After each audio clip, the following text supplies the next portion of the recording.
Hi friends, তো প্রতি বছরই আমার বাবা শীতকালে অনেক রকমের সবজি লাগায়। তো চলো তোমাদের দেখাই আমার বাবা এবছর শীতকালে ঠিক কি কি সবজি লাগিয়েছে। তো প্রথমেই এখানে রয়েছে খসলা শাক, এগুলো কিছুদিন আগেই বাবা ফেলেছিল। আর এই খসলা শাকের সাইডে এখানে রয়েছে পালং শাক, যেগুলো অনেকটা খাওয়া হয়ে গেছে। আর বাবা প্রত্যেকটা সবজি গাছের মধ্যিখানে কিছু কিছু ফুলের গাছও লাগিয়েছে। তো এই যে দেখো, এগুলো হলো লাল মারিচের গাছ, এগুলো অনেকটাই তুলে খাওয়া হয়ে গেছে।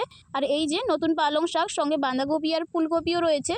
আর তার ঠিক সাইডে বাবা এখানে চাংড়ি করে লাগিয়েছে বরবটি গাছ। আর তার ঠিক সামনে রয়েছে টমেটো গাছ। আর টমেটো গাছের নিচে এখানে ছোট ছোট বেগুন গাছও রয়েছে। টমেটো গাছের সামনে কিছুটা জায়গায় বাবা দিয়ে রেখেছে বিমকড়ির গাছ, যেটা এখনো খুব ছোট রয়েছে। আর তার মধ্যখানে একটা গাঁদা গাছও রয়েছে। আর তার ঠিক সামনের দিকে অনেকটা জায়গায় রয়েছে ওলকপি গাছ। আর আমাদের সবজির বাগানটা ঘেরা রয়েছে যে বেড়াটা দিয়ে, সেই বেড়াটায় লাগানো আছে সিম গাছ, যেগুলোতে অনেক সিমও ধরেছে। আর সেই সঙ্গে পুঁই গাছও লাগানো আছে। আর এই যে চিংড়ি শাকের গাছ, যেটাকে আমরা লাগাইনি, আপনা আপনিই হয়েছে। আর এখানে কিছু ফুলকার গাছও রয়েছে। আর সঙ্গে রয়েছে এই যে দেখো পটল গাছ কার কার বাড়িতে আছে অবশ্যই কমেন্টে জানাবে। আর এই যে আমাদের পুকুরের ওপর বাবা চাংড়ি করে লাগিয়েছে কুমড়ো গাছ। তো চলো, কটা সবজির গাছ তোমরা দেখলে অবশ্যই কমেন্টে জানিও। টাটা।